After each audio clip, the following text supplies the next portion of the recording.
Hello and welcome to the audio version of Taylor Ruddle newsletter number 1, released January 2025. Happy New Year! I haven't done one of these for a while. I have some cool stuff to announce.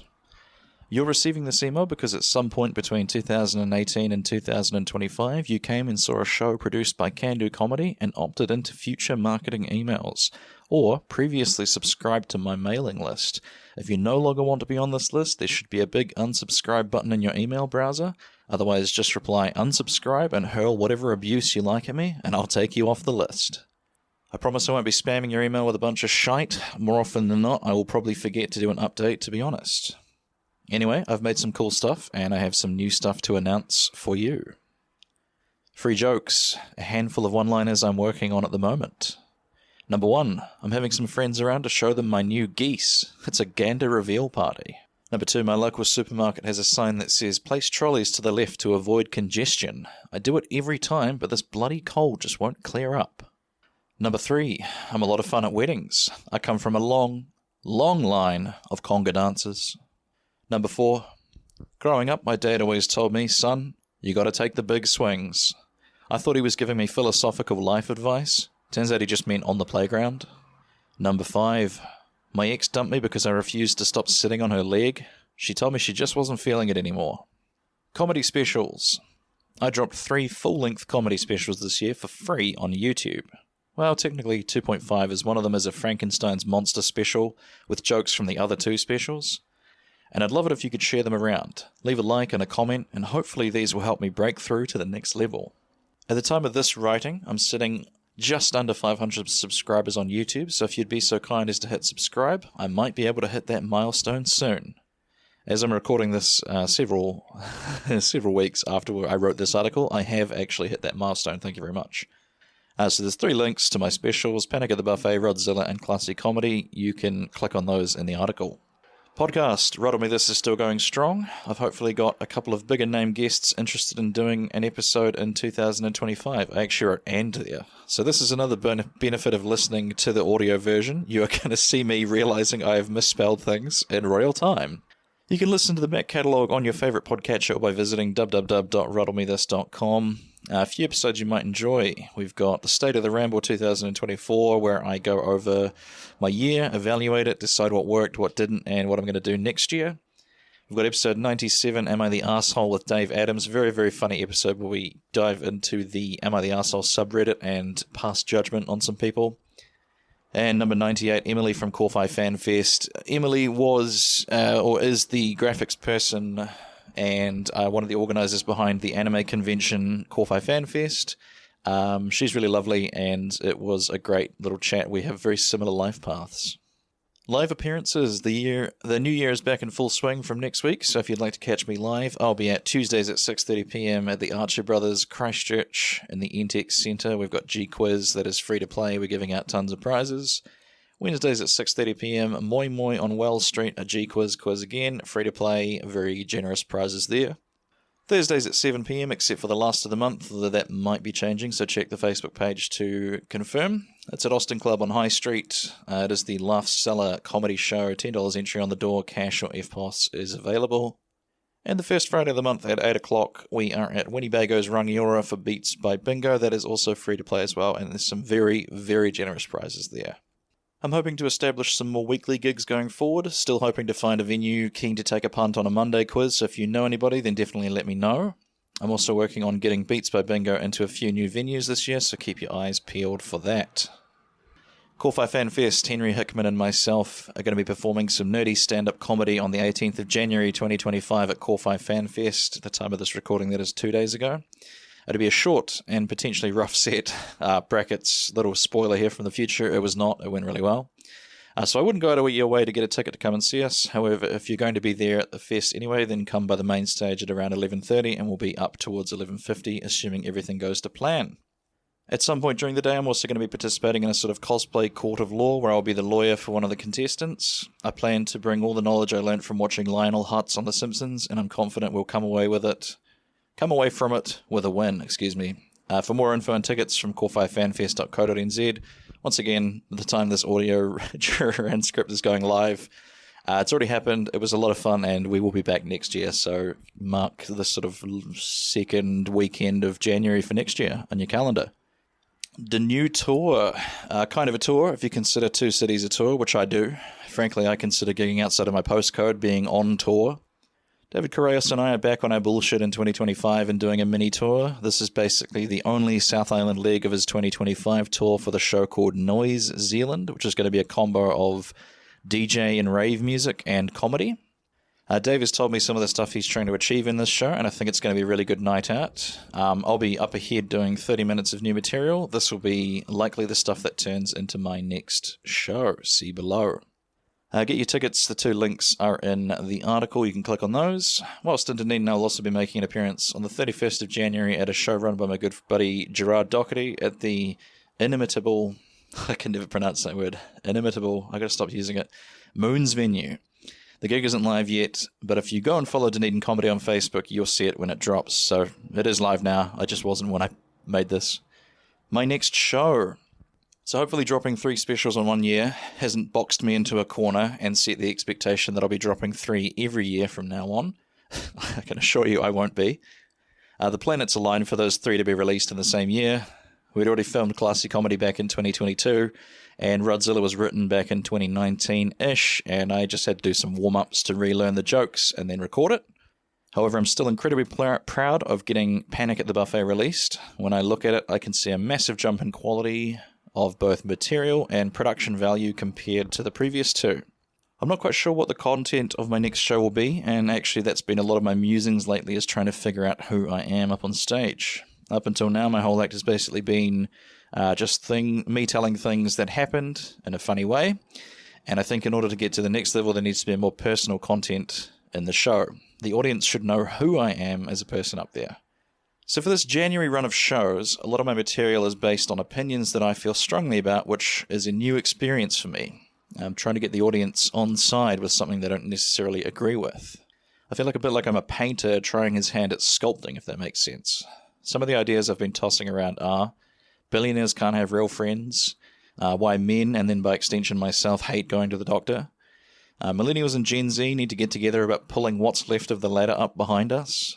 Everybody should be required to do an NFL-style athletic combine every 5 years-ish, so that we can easily distinguish the pecking order of life. I have no idea why I haven't lost my hair yet, when all signs point to living an unhealthy lifestyle.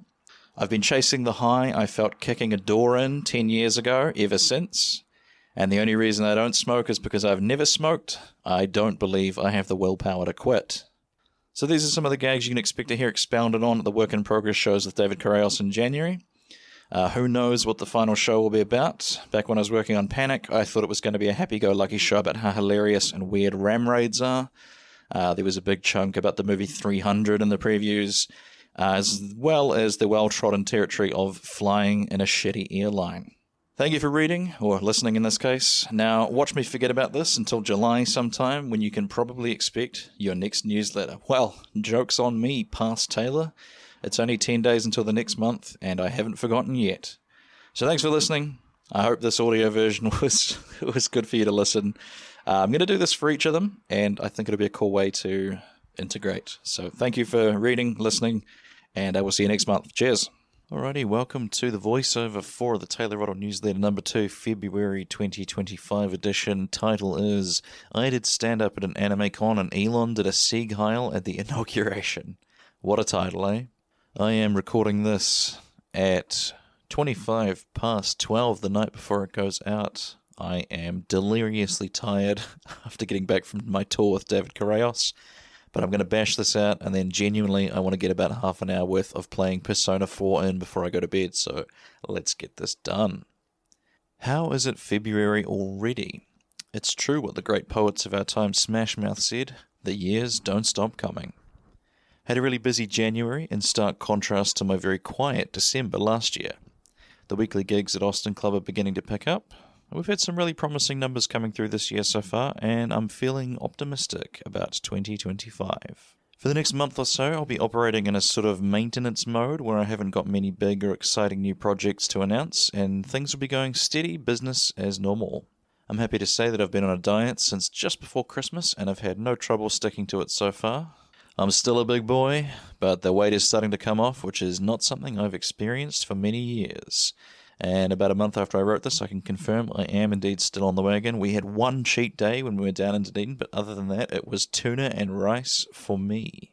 I made the decision not to do the Fringe festivals this year, mainly due to financial reasons.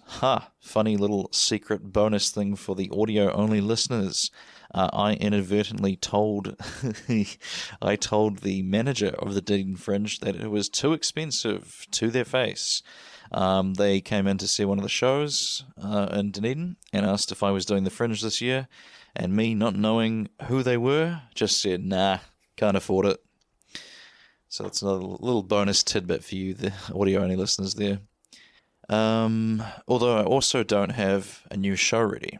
My goal for the next few months is just to stay on the wagon, keep eating healthy, keep up the podcast, keep writing new material, and try to get a few new YouTube videos out. I'll probably post Reels, Shorts, TikToks when I feel like it, but I think I'm over making relentless short-form content for the algorithms at the moment. I'm really enjoying writing these newsletters, so expect to see more of them too. Free jokes. This guy wanted me to invest in his Japanese sauce manufacturing company, but I reckon he was just running a Ponzu scheme.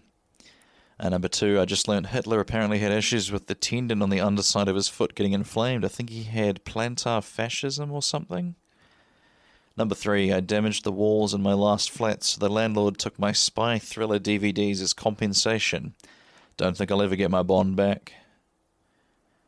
I wanted to be a back-end developer when I was growing up. My dad just thought I wanted to give people butt lifts for a living. That was number 4, sorry. And number 5, my uncle broke his leg in 2 places on holiday, at the beach when he slipped over, and then again at the hospital when he fell off the gurney. YouTube clip of the month. My friend Jared Cook and I recorded this parody of the Criterion Closet videos at a local indie cinema and DVD rental store, Alice Cinemas.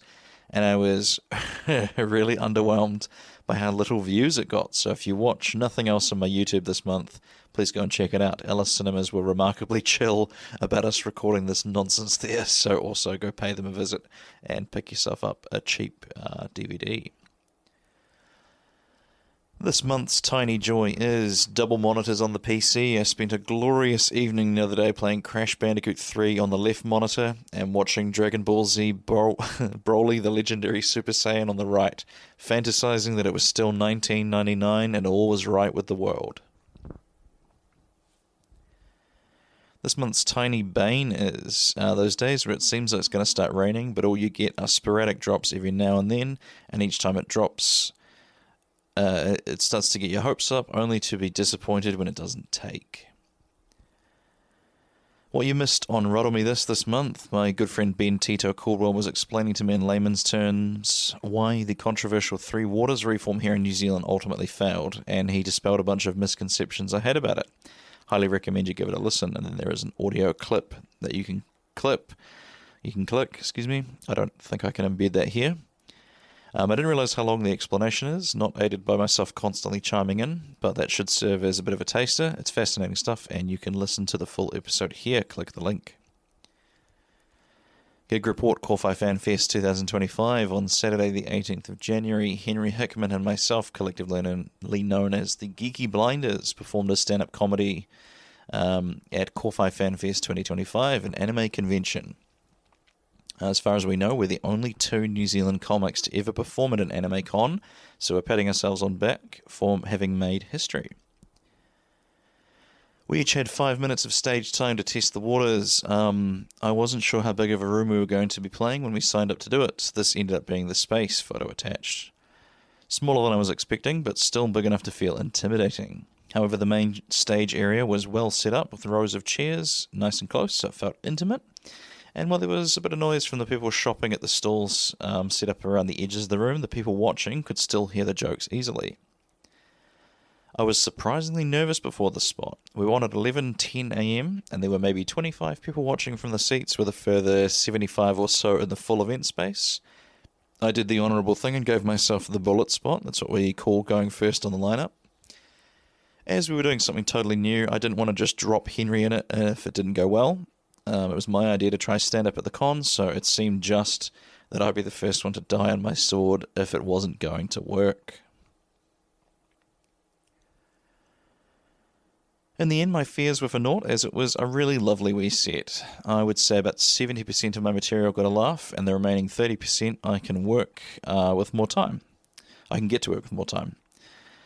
I learned how much of an anime old head I am nowadays. Most of my jokes were about 90s era shonen stuff like Dragon Ball Z and Naruto, whereas most of the costumes I saw were from My Hero Academia, Jujutsu Kaisen, and Genshin Impact.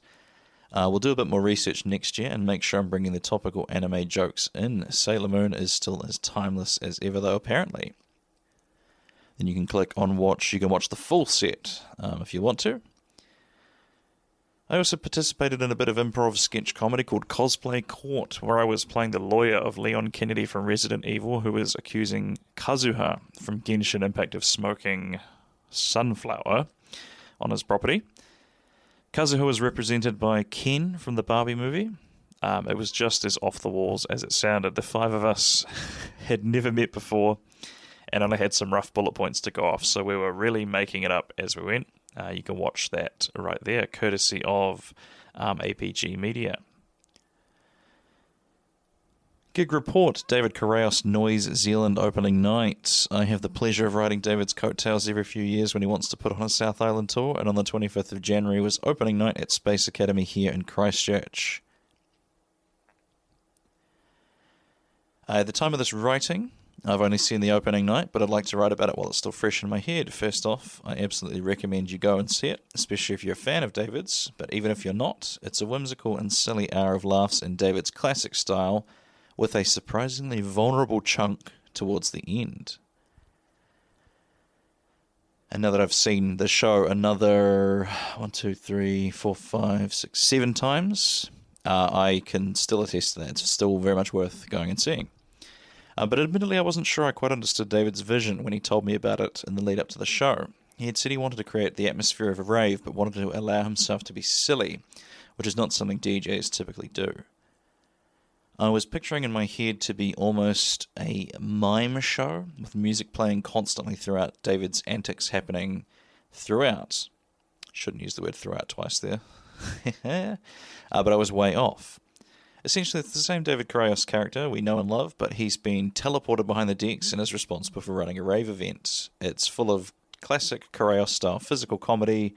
There's costume changes, clowning, party tricks, magic, and great music throughout.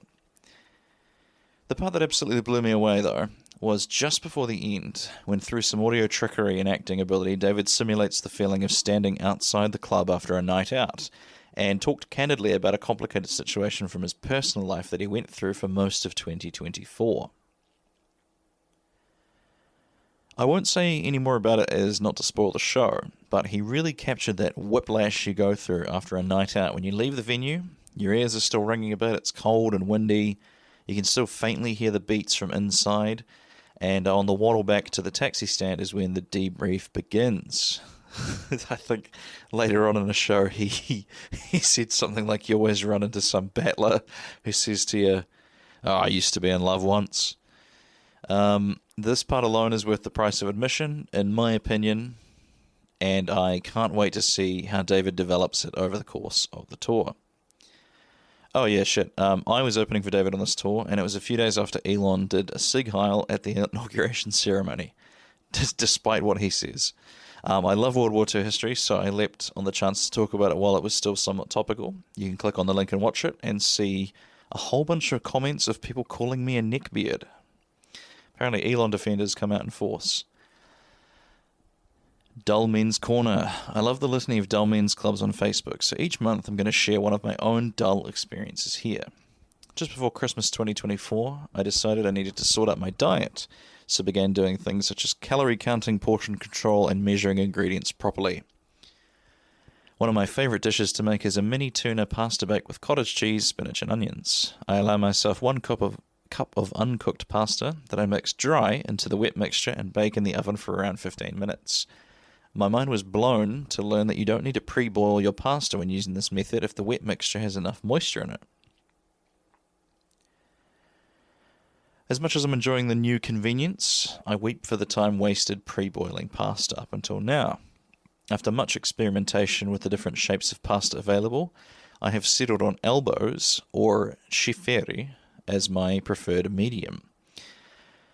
After 32 years of just haphazardly tipping how much pasta I felt like I wanted into the water when cooking, the novelty of using a measuring cup still hasn't worn off. Every single time I finish off a box of pasta, I'm always astounded that there's exactly 1 cup left, even though my logical brain knows it makes sense because I've been measuring it. It still feels like magic every time. Free comedy special worth your time. This month I've gone for Nick Offerman, American Ham. A little teaser. I think I'll probably recommend a Mark Simmons one for next month, as it dropped literally the day I left for tour. So I'm jonesing to watch that one. But this month we talk about Nick. I'm a huge admirer of Nick Offerman. Whenever I'm feeling down about my career, it's always been a source of great comfort to remember that Nick was 39 years old when he was cast as Ron Swanson in Parks and Rec. I'm sure he was a relatively successful working actor before Parks, but that role was definitely a shot in the arm to his career. He even remarks at one point in his special, see if I can do the impression, I'm trying to work on impressions at the moment. You might be thinking to yourself, Nick, where the hell did you come from? American Ham feels to me like a victory lap for Nick. He's a guy with several talents, and this special serves as a great vehicle for him to show them off. I get the feeling this show was created in the wake of his surge in popularity as Ron Swanson, and it was a way of riding the wave. Nick isn't the greatest stand-up out there. I think he'd tell you that himself. He even refers to himself as a humorist rather than a comedian. It does not take away from the special, as he's clearly comfortable on stage and has such a unique delivery that I'd basically listen to him talk about anything up there. There's a great structure as he takes us through his rules for life and breaks up the stand-up bits with humorous songs that serve as a palate cleanser. There's a few routines that feel a bit well-trodden. His deconstruction of religion is very low-hanging, but it is his first comedy special, so I can't give him too much grief. It's a very enjoyable experience overall, and I was delighted to see that it's been made free to watch on YouTube.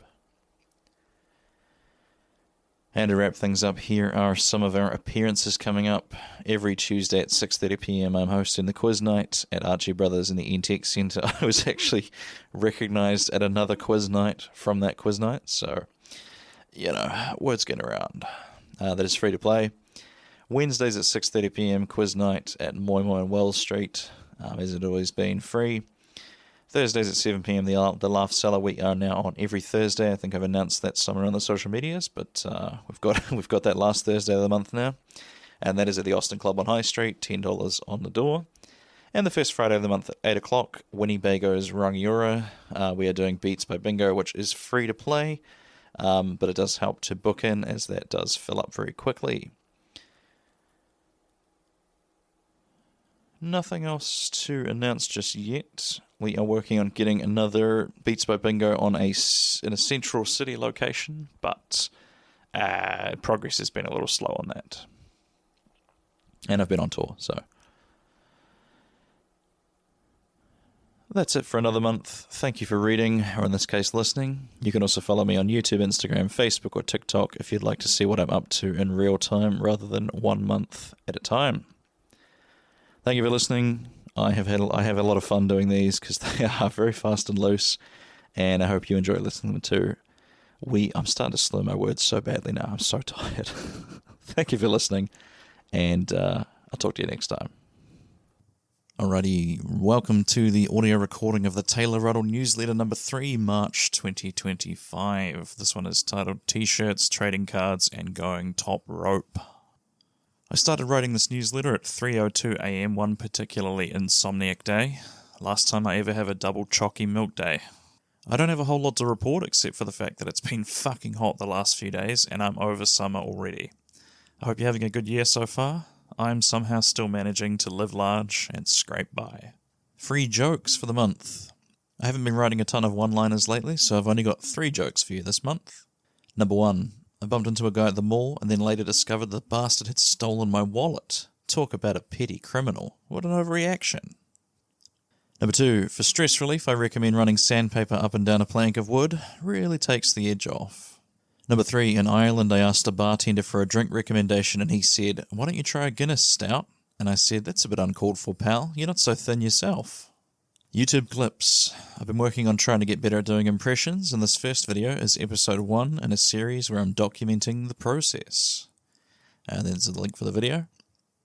Some of it is very funny, a lot of it is cringe and I can't watch it, but I hope you enjoy it all the same. Another YouTube clip for a bit of mine called Dudes Love Being Called Big Boy, an oldie but a goodie, perhaps one of my strongest comedy routines. Another YouTube clip for my failed Love Island audition, another one of my favourite old gold bits. This month's tiny joy is when I'm driving past one of those slow down signs that digitally shows your speed, and I'm doing the perfect speed. This month's tiny bane is how nosy post office workers are. Don't worry about what's inside the parcel. All you need to know is that I managed to make everything fit in one of your boxes that's either too big or too small and never the right size. That's where this interaction ends. It's none of your beeswax what I'm sending. Subscribe to keep in the know about what I'm up to without the obfuscation of social media algorithms. Straight to your inbox. Simples. Please subscribe. What you missed on Ruddle Me this month. Wrestling interview. The main thing from the podcast I'd like to share is my interview with 2 pro wrestlers, Mark Morales and Elliot Samuels from my local federation, Unified Championship Wrestling. I've got the full video here, and it's such a fun little interview. I'd love for you to check it out. Line by Line, Romeo and Juliet. I started a mini-series of my podcast called Line by Line, where each episode I bring on a guest from the Shakespearean world, and together we go through Romeo and Juliet line by line, and the expert adds context and explains the language and just in general teaches me what's happening in the play. So far we have done half of Romeo and Juliet, and I'm tossing up whether it's worth finishing the play, so if you want me to, check out the episodes here, and then, send me a DM or something on Instagram. Merch Madness. Trading cards. Something I've been wanting to do for years is to create some collectible trading cards based on myself. I'm delighted to announce that I finally have done, and they look absolutely gorgeous in real life. You can visit taylorruddle.com to check out the range of cards available, and then there is a YouTube video with me receiving them for the first time in the mail. Now this has all been crossed out. It says so far there's 8 that are for sale. Individually they cost $5 plus shipping, or you can have the set of 8 for $30 plus shipping. They can be signed on the front or the back and will arrive packaged carefully between 2 sheets of cardboard and each card in an individual sleeve to keep them safe. But that's all crossed out, and then in bold it says edit. These have actually sold out already. I'll be creating some new ones, so please DM me if you'd like to buy some so that I can account for numbers. It's not actually 100% sure actually now that I read. I do have some individuals left, but I haven't had any offers for the individual ones, so people seem to just want the sets. T-shirts. I've been long needing to do an overhaul of my t-shirt store, which was bloated and lacked any creative flair. I created it years ago using Digitease, but was too scared to get into the editing of the site in case I broke something, so it was very bland looking for ages. Then there's a link to a YouTube video called My T-Shirt Store Sorely Needed an Overhaul. Thankfully, I sat myself down and gave it a much needed clear out and overhaul.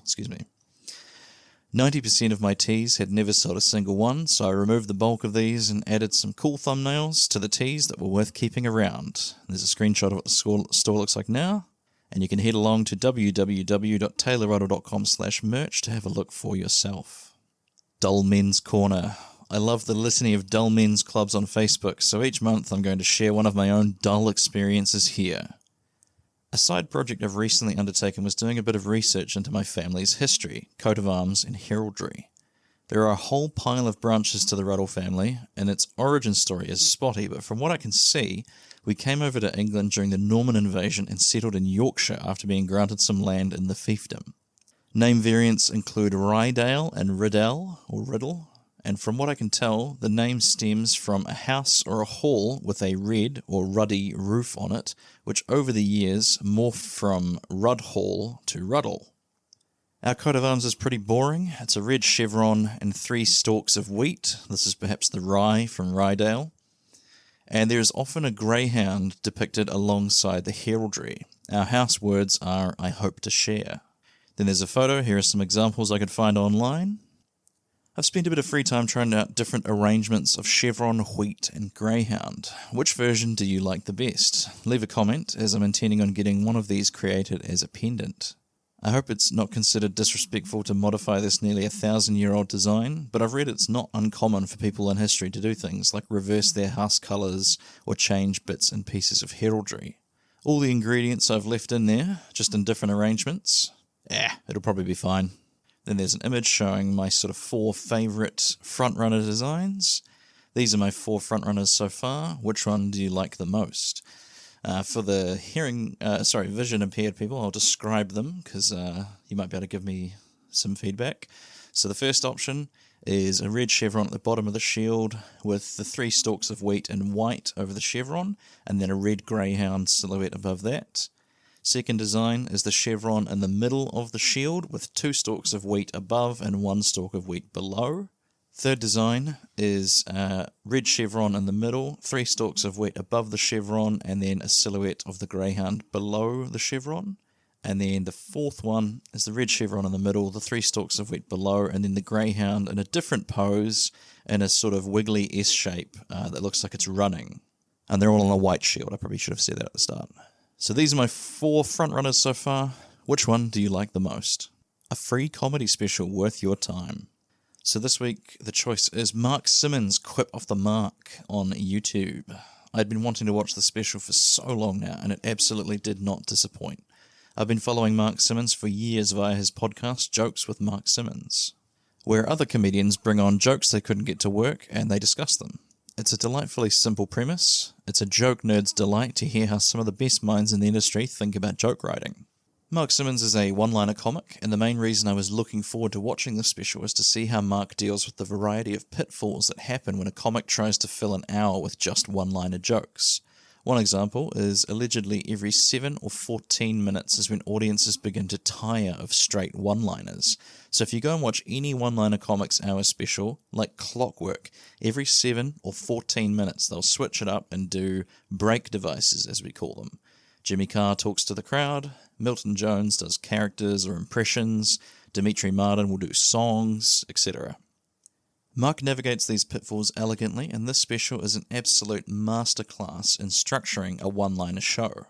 I was also curious to see whether the show would have a through line or just be a string of jokes, and was pleasantly surprised to see that he chose the narrative of looking through a box of his old possessions that his mother had cleared out of his childhood bedroom. The special flows well, the jokes are tight, and needless to say, absolutely hilarious.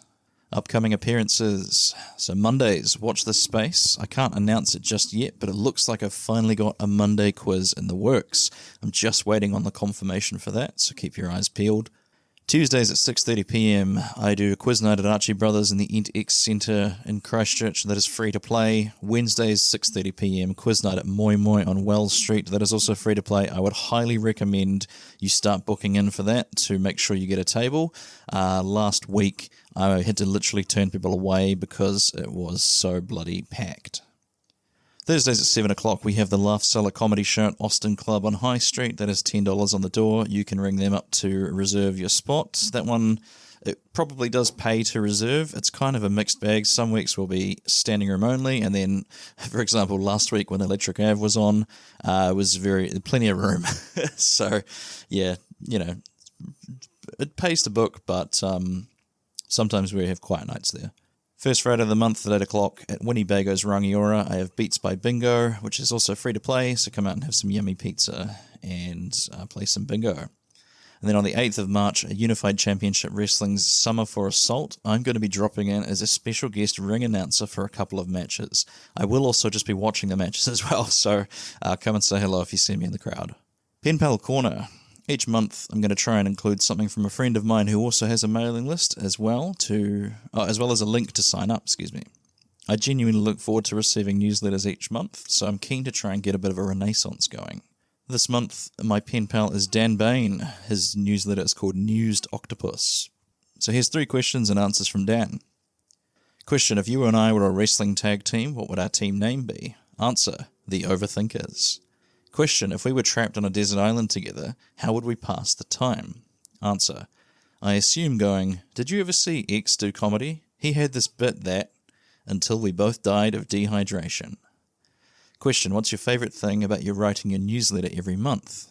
Answer, I like my regular articles, Failure Corner, where I talk about something I fucked up, either minorly or wildly, and Stand Up in Hell, which is a little fiction thing I do that sometimes mirrors reality, but also is just about what it's like doing stand-up in hell. Very interesting. A few of us had a theory that some of Dan's stand-up in hell bits were based in reality, so I feel like I'm going to have to go back and read some of those and make sure I don't come up in them. Then there's a link to sign up to Dan's newsletter, News Octopus, so please go and do that. I look forward to it every month. So that's it for another month. Thank you for reading. You can also follow me on YouTube, Instagram, Facebook, or TikTok if you'd like to see what I'm up to in real time. Once again, thanks for listening to the audio version. We'll catch you next time. Taylor Ruddle over and out. Taylor Ruddle Newsletter, number 4, April 2025. Subtitle, I think I went kind of viral. Maybe? Another busy month for me. The main thing going on is my online content has actually started picking up a bit of steam, so aside from the usual gigs, I've been focusing a lot of energy into posting online. Read on to find out more. I've got a handful of gigs coming up outside of my usual rotation as well, at a venue I never expected to perform at. You can find the deets for those at the bottom of the newsletter. P.S. The keyboard for my laptop has finally packed it in, and the letter E keeps detaching, so if you see either too many or too few E's in this newsletter, that's the reason. Giggle Garrison. Number 1. My coworker was bragging about seeing the Mona Lisa in Paris. I said, that's nothing. I spent a weekend in Amsterdam with the screamer Julia. Number 2. I started seeing a therapist to get over my crippling codependency. After our first session, she said, I think you should come back next week. And I replied, only if you'll be here too. Number 3. My buddy Mr. Lightning almost beat me at 10-pin bowling, but he only ever knocked down all 10 once. As we know, lightning never strikes twice. His employer is really confident that they'll never have another wage dispute for some reason too. Video Villa, next segment. Well, it finally happened. After nearly 3 years of posting clips online, I finally had something go moderately viral. A clip of me doing an impression of New Zealand's current Prime Minister Christopher Luxon and the way he never gives a straight answer. It's up to around 145k views on TikTok and 500k on Instagram at the time of this writing. And then there's a link for you to be able to watch the impression. This was an interesting experience. When you post clips online, you always hope that this is the one that pops off, but you never really expect it to. You can't predict what people are going to latch onto, and apparently this one really resonated with a lot of people. It's been insane to my follow account. I've cracked 1,000 on Insta, and I'm getting very close on TikTok. Actually, at the time of this recording, I am over 1,000 on TikTok. Thank you, TikTokers. I'm annoyed that the experience of something going off like this was actually only fun for about 1 day, and then I began to feel overwhelmed by all the attention before experiencing a heavy sense of dread and anxiety. I'm all good now though, although I've booked in some sessions with a therapist to try and help me work through this sort of thing for when it hopefully happens again. I suspect it's due to the loss of control you also feel when something runs away like this. You're no longer in the driver's seat, so to speak. I've been posting more clips since then, but I want to make sure I post some non-Luxon stuff in between. I feel like I'd be painting myself into a corner if I became known as the guy who does an impression of the Prime Minister. Still working out how to do them on stage. I'm thinking about doing a segment on my show called Lux On, Lux Off. That could be fun. Watch this space. Next segment, Feelings Forest. This month's Tiny Joy is getting to the end of a week of gigs and seeing that there are 2 to 3 days on my calendar with absolutely nothing booked in, especially if I'm feeling like I'm losing my voice a bit and can take a few days of vocal rest. This month's Tiny Bane is real estate agents, charity collectors, and door knockers in general who come knocking between 9 and 5. It feels so predatory that they come by during the time of the day when the elderly, unwell, and unemployed people are the only ones likely to be home. There's a link to subscribe to the Substack. I'd appreciate it if you could do that. Next segment, Ruddle Me This Resort. One highlight from this month's podcast episodes is a segment from episode 114, Turning Tragedy into Comedy, with Dr. Joe Prendergast, where Joe tells me about the process known as cold capping, which is something you can do during cancer treatment to help keep your hair. It sounds like a really bizarre experience, and here's Joe talking about it, and then you can listen to a clip of Joe explaining the process and what it was like. It's a procedure that's not well known, so I'd like to try and help Joe spread the word as much as I can. If you've followed me for a while, you'll know that I'm a big supporter of the Canterbury Cancer Centre. They do great work. And then there's a link you can listen to the full episode with Dr. Joe. Next segment, Merch Manor. This month I thought I'd explain the origin of the phrase been dying since day one, as seen on this shirt here, and there's a photo of the shirt. Years ago, I was talking to a comic about writing new material, and the other comic assumed that most of my jokes appear fully formed. That's not the case, and I said something to the effect of, the only reason my stuff works is because I'm willing to die 7 times so that it works on the 8th time. I've been dying since day one up there. And during the drive home I thought to myself, dying since day one has quite a ring to it, and had the image pop into my head of the skeleton hand punching out of the ground holding a microphone. I made it into a shirt, and it's been one of my best sellers. Even though it's macabre, the constant reminder that death is coming for us, so we should live life while we can, I find quite poetic, and I think this has resonated with people on a deeper level than I anticipated. A friend of mine, Jeff Wilson, was telling me about something called Memento Mori the other day, which seems to serve the same purpose. You can read more about those on Wikipedia, though. And then there's a link where you can buy a Bean Dyin tee here. Review Ranch, Phil Wang, Anti-Hero 2014, and there's a link you can watch the special. Phil Wang is one of my all-time favourite comedians. Anti-Hero was my first exposure to him, and quite possibly one of the first YouTube comedy specials I ever saw. At the time, he had 2 up on his YouTube page, Anti-Hero and Mellow Yellow. I love the fact that he was just uploading full shows to watch for free. I later heard an interview where he stated he did this because due to the internet, most of the comedy he consumed growing up was for free, and so he wanted to pay it forward. He was also looking at them more as a promotional tool to get him bigger gigs rather than making money off them. Then there's a photo of one of the times I met Phil Wang. I've actually had the honour of meeting Phil Wang on 2 or 3 different occasions. This was November 2023 in Auckland before seeing him at the Sky City Theatre. It was a fantastic show, by the way. I absolutely love the presentation of Anti-Hero. It opens with a few melancholic shots of Phil walking around London at night with folk music playing. Phil ends up at the King's Head, which is an iconic, legendary comedy venue where the show begins. The basement known as Downstairs at the King's Head is your classic underground, low-ceiling, smoky dive comedy room, and it's perfect for this special. I was once described as being understated and hilarious by another comic, shout out to Fergus Aitken, and I feel that's a perfect description for Anti-Hero. The production value varies in quality. It looks like it was filmed on 2 different cameras, one good quality camera on a tripod capturing a mid-shot, and then possibly someone's phone that pans around throughout the show. Cutting between these 2 angles is a tiny bit jarring, but I also enjoyed seeing more of the audience. You feel like you're in the room when it switches to this shot. I think they were having some audio issues at the start where they were just recording the sound of the speakers in the room, so it's a bit muffled at times, but at around the 15-minute mark they seem to fix it and the audio gets way clearer. Back in 2014, none of these production quirks bothered me while watching, and when he eventually took down both specials I couldn't understand why, although upon a rewatch I can see why he would prefer for people to watch his newer shows with far better production value instead of these early ones. Phil's persona is unique, geeky, self-deprecating and sexless, whilst simultaneously confident, whimsical and seeming like quite the ladies' man. As Phil is biracial, large portions of the show are about what it's like coming from 2 worlds, and there's some great satire on how Asian men are portrayed in the media. Phil had seemingly just finished uni in this show, and there's a lot of material that beautifully captures that early 20s era whence upon being released from the rigid institution of education, you suddenly have to figure out your place in the world. To this day, Phil's routine about the modern man and caveman sitting on his shoulders is one of my all-time favourite bits.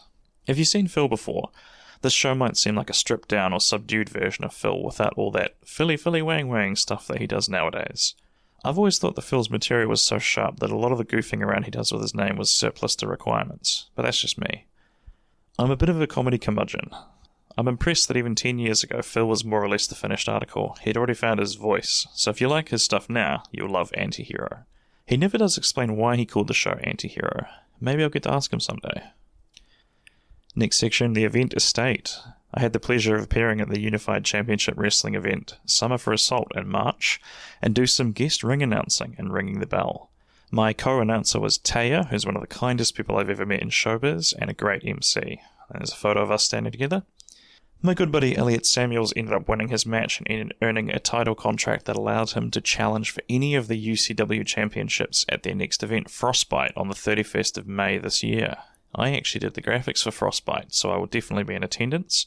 Definitely 2 bucket list things to do, ring announcing and graphics for a pro wrestling show. Then there's a graphic of the Frostbite Facebook cover thingy, and then a link to where you can get your tickets for Frostbite. Appearance Alley. Mondays, Watch the Space, still waiting on confirmation, although I did hear back, so keep those fingers crossed. Tuesdays, 6:30pm, quiz night at Archie Brothers in the Intex Centre. I probably should change that to say Holy Moly, because they have moved us down to the Holy Moly end, which is working a lot better. We have much bigger groups of people coming in, so I will update that when I finish recording this. Wednesdays, 6:30pm, quiz night, Moi Moi on Wells Street. That is free to play as well. Thursdays, 7 o'clock, The Laugh Cellar at Austin Club on High Street. That's a comedy show, $10 on the door for that. First Friday of the month, every month, 8 o'clock, at Winnebago's Rangiora, we do Beats by Bingo, and that is free to play. Really generous prizes for that. I'd love to see you along. Now, some one-off dates. On the 11th of April, which is Friday, I'm going to be at a show called Late Night Laughs at 9:30pm at the Good Times Comedy Club on St. Asaph Street. That one is going to cost $15. I think I'm doing 15 minutes there, so it's $1 a minute. Pretty good deal. 19th of April, which is a Saturday, Big Laughs, 8 o'clock, Good Times Comedy Club again on St. Asaph Street. That is $25. That's going to be a big show. And then on the 25th of April on a Friday, something called Friday Night Laughs, which I think I'm doing 15 minutes there as well. 8 o'clock, Good Times Comedy Club, St. Asaph Street, and that is $10, so that's a bit of a bargain there. Next segment, Pen Pal Plaza. Each month I'm going to try and include something from a friend of mine who also has a mailing list as well, as well as a link to sign up. I genuinely look forward to receiving newsletters every month, so I'm keen to try and get a bit of a renaissance going. See, I'm doing this in one take. Today, Jeff Wilson. Today my pen pal is Jeff Wilson, who is actually sitting just in the room to the left of me, working hard. He's crashing with me for a few days. Here's 3 questions and answers from Jeff. Question: if you and I were a wrestling tag team, what would our team be? Jeff says, the Business Brothers, known for our finishing move, the Stoic Slammer. When we've got him tied and held up against the ropes, Taylor belts out from the middle of the ring into the arena. You know, I've been dying since day one, and I hold our opponent's weary, sweaty head to face their fate, loudly whisper into their ear for all to hear, have you handled your affairs today, before Taylor slams into them at a running gate. If we were trapped in a desert island together, how would we pass the time? Jeff says, talking and experimenting with ways to change our internal perspectives and actions in response to the situation we're in.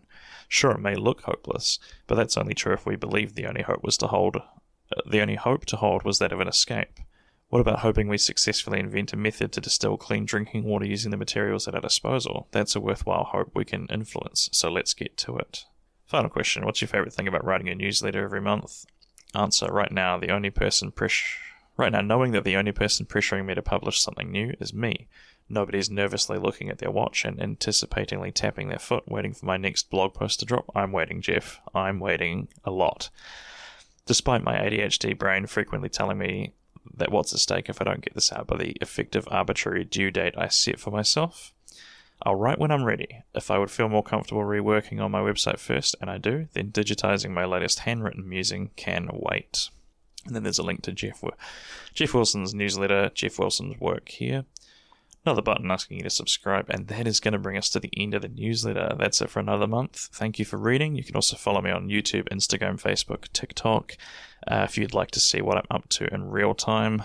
Thanks for watching along. That is the one take wonder, recording the newsletter. Hope you enjoyed it, and if you'd like to subscribe to it, you can head along to taylorruddle.substack.com and you can read along as well. Thank you. Welcome to the voiceover recording of the Taylor Ruddle newsletter, number 5, May 2025 edition.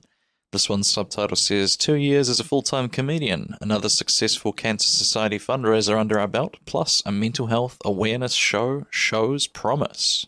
Looking back, April has actually been a massive month for me. Unfortunately, it's the beginning of a new tax year, which is also when a bunch of things like insurance, web hosting, etc. renew for me, so I'm just as broke as always.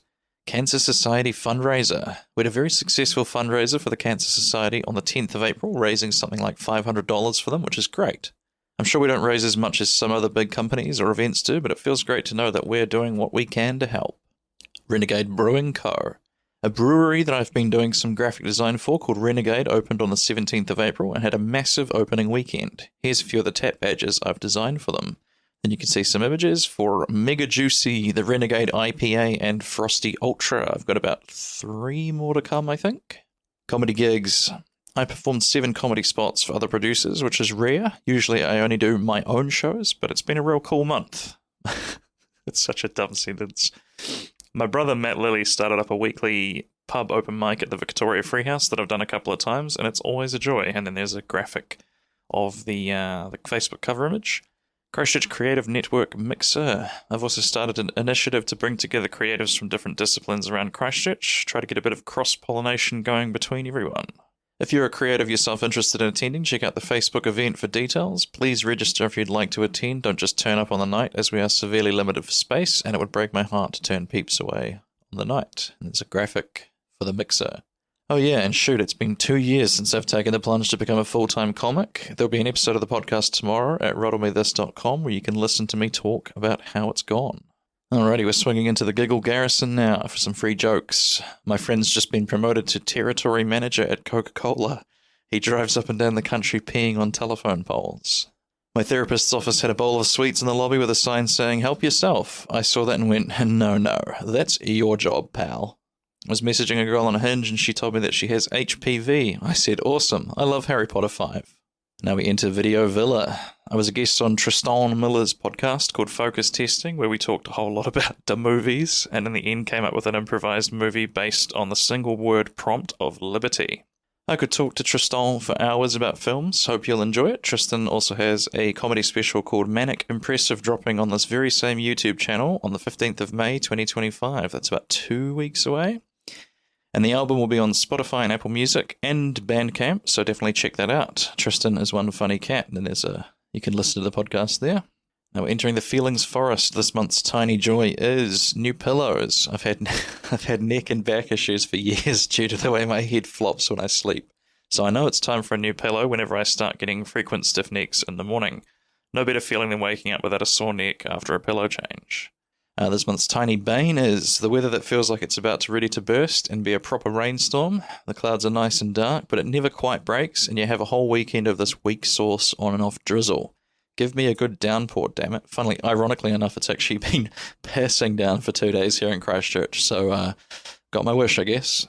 Now we're heading on to Ruddle Me This Ranch. There's a first time for everything, and this month it was the first time I've ever had guests walk out of my podcast on me. If you've followed me for a while, you know that I love pro wrestling and try to get in an interview with some of the local wrestlers at Unified Championship Wrestling before their show every couple of months.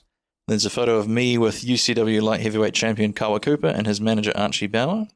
These two are known in the UCW world for not exactly being friendly fellas, so I was quite nervous having them on the show. Things seemed to be going well until I mentioned that Kawa Cooper's next challenger, Elliot Samuels, was an old friend of mine. They weren't too happy about that and thought I was setting them up for something and actually walked out of the interview. There's a photo of them mid-walkout. You can listen to the part where they walk out here. You can click on that audio.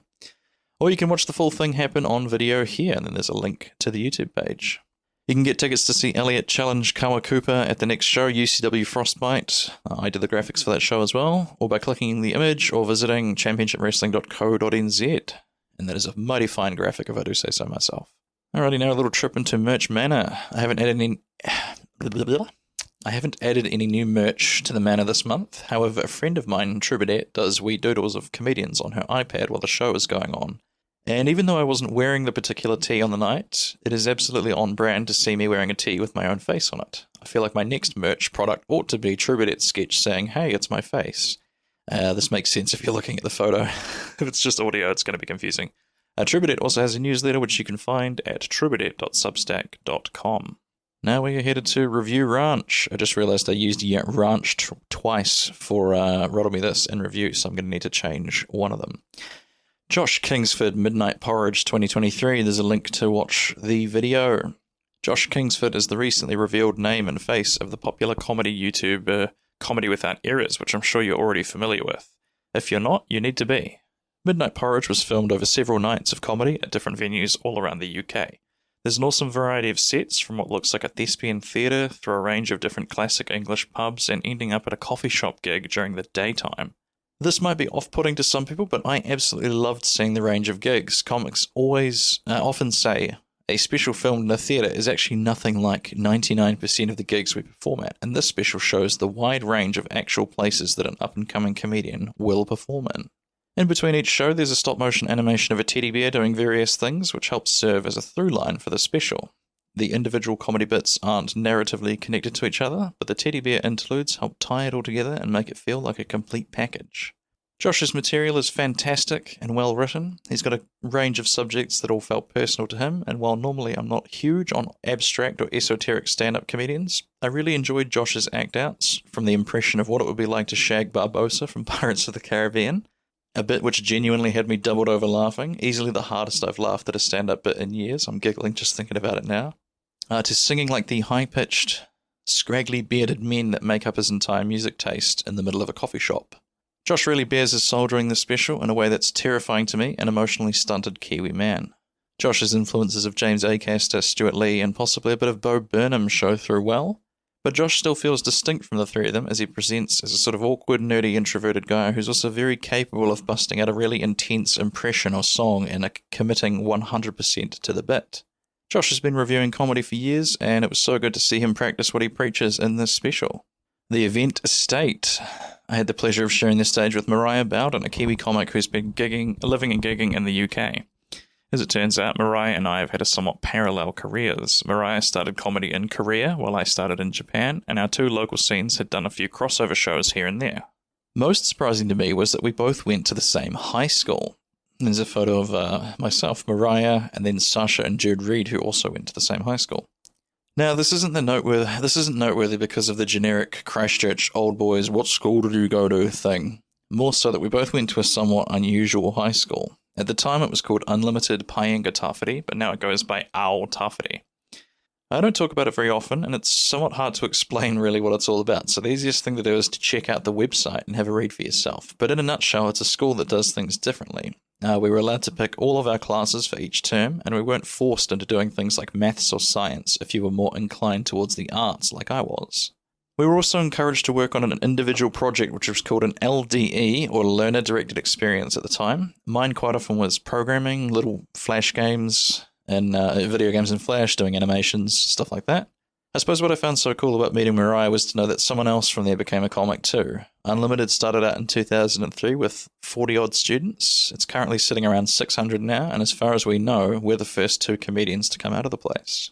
Appearance alley. Mondays. So it says watch this space, but I'm going to give you a little scoop that only the audio listeners are going to get. The Monday that I had sort of pending fell through, so...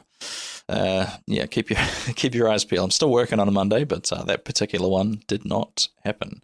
On Monday the 26th of May, though, and very likely every last Monday of the month, we've got Good Advice, Bad Advice at 6:30 p.m. at the Good Times Comedy Club. It's free to attend. That is a show where Logan, who's genuinely my therapist, and myself will take questions from the audience. They can be anonymous or not anonymous, depending on how you feel. We'll both attempt to give you our point of view on each situation, and then the audience decides who gave the good advice and who gave the bad advice. It's a lot of fun. Tuesdays at 6:30 p.m. we have the quiz night at Archie Brothers in the NDX Centre. That is free to attend. Wednesdays 6:30 p.m. we have the quiz night at Moi Moi on Wells Street. That is also free to attend. Thursdays at 7 p.m. we have the Laugh Cellar Austin Club on High Street. That is $10 on the door. Always a fun little time. First Friday of the month, of course, we've got, at 8 o'clock, we've got Winniebago's Rangiora. We do Beats by Bingo there. That is free to attend. On the 9th of May at 7 o'clock, we have Crafted Comedy at the Crafted Coffee Company. That is going to be $10, and that is a special kind of one-off show featuring Tim Kelly, Gerard Doherty, myself, and Steve King. We are four lads who we sort of took like a chance road trip down to Dunedin several years ago, and we sort of bonded in the road trip, so we decided if we can get a show in with all four of us on it once a year, we'll do that, and that is the show. 10th of May 2025 at 8 o'clock, I'm doing Big Laughs at the Good Times Comedy Club. I think I'm doing 10 minutes that night. There's a link to get the tickets. Tickets are $30, which is a lot higher than stuff that I normally perform on, but I saw Tama do a spot at the last one, and you'll definitely get your money's worth if someone like Tama's on the lineup. And then on the 15th of May 2025 at 7 o'clock at the Retropolitan Social, I'm going to be covering the usual Beats by Bingo gig. That is, of course, free to attend. Retropolitan's a really cool little place. It's got really good food. And I will be there if you if you can't get enough of me doing Beats by Bingo.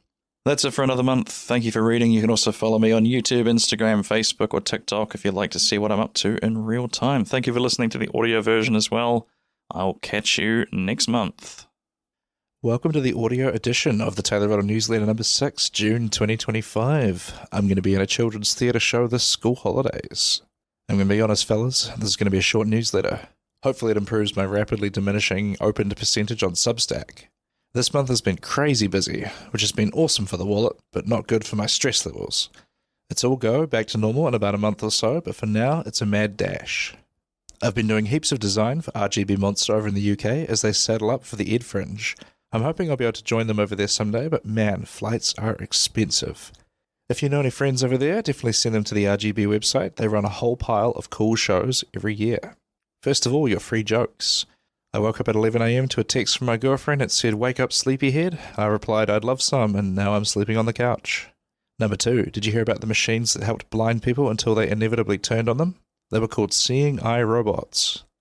I used to box. My nickname around the gym was Rocky, short for Rocky Road. Did you hear about the murder that happened during Ramadan? The police were like, "We need to find some clues. And fast."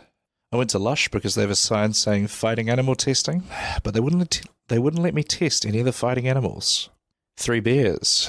That's right, I'm going to be appearing in the Canterbury Children's Theatre production of The 3 Bears.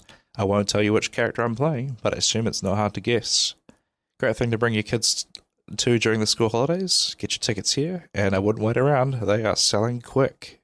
Taylor from the future recording this voiceover. We had a complete sellout run. Undertaker. I'm going to be running through all 156 current count of the one-liners I've written to date and see if there's a decent hour shown amongst them all. It's just a tenner and it's on Friday, so it's a very cheap way to spend a night out. Grab your tickets here. Would love to see you along. Taylor from the future can tell you that that show did not go ahead because we did not sell a single ticket.